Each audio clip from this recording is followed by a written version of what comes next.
বলবো, আপনারা কিভাবে আপনাদের পরিবার পরিজন নিয়ে জীবিকা নির্বাহের যে মাধ্যম আছে সেই মাধ্যমকে যৌক্তিকভাবে কার্যকর করার মধ্য দিয়ে আপনাদের মনের ভিতরে যে আকাঙ্ক্ষা আছে সেটি আমরা বাস্তবায়ন করার জন্য ইনশাল্লাহ কাজ করব। তবে একটি জিনিস আপনারা মনে রাখবেন যে এই শহর আমাদের, এই নগরী আমাদের, এই দেশ আমাদের, অনেক রক্ত অনেক ত্যাগের বিনিময়ে আজকে আমরা এই বাংলাদেশ পেয়েছি। সুতরাং আপনাদের এই যৌক্তিক দাবি গণতান্ত্রিক প্রক্রিয়ার মধ্য দিয়ে আলোচনার মাধ্যমেই আমরা সমাধান করব।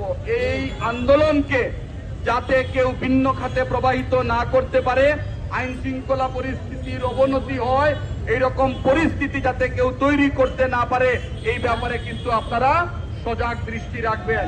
আমরা এই 3 মাস যেভাবে আমাদের প্রধানমন্ত্রী বলেছেন যে সকল ধর্ম বর্ণ সকল শ্রেণী পেশার মানুষের বাসযোগ্য বাংলাদেশ আমরা গঠন করব, সেই লক্ষ্যে কিন্তু ইতিমধ্যে কাজ শুরু হয়েছে। আপনারা বলেছেন যে অফিস ছুটির পরে আমরা কিছু সময় যদি সুযোগটা দেন তাহলে আমরা পরিবার পরিজন নিয়ে বাঁচতে পারি, খেতে পারি। আমরা এই বিষয়টি সক্রিয় বিবেচনায় নিয়ে সংশ্লিষ্ট কর্তৃপক্ষ যারা আছেন তাদের সাথে কথা বলে আমরা এগুলো সমাধান করার ইনশাআল্লাহ চেষ্টা করব।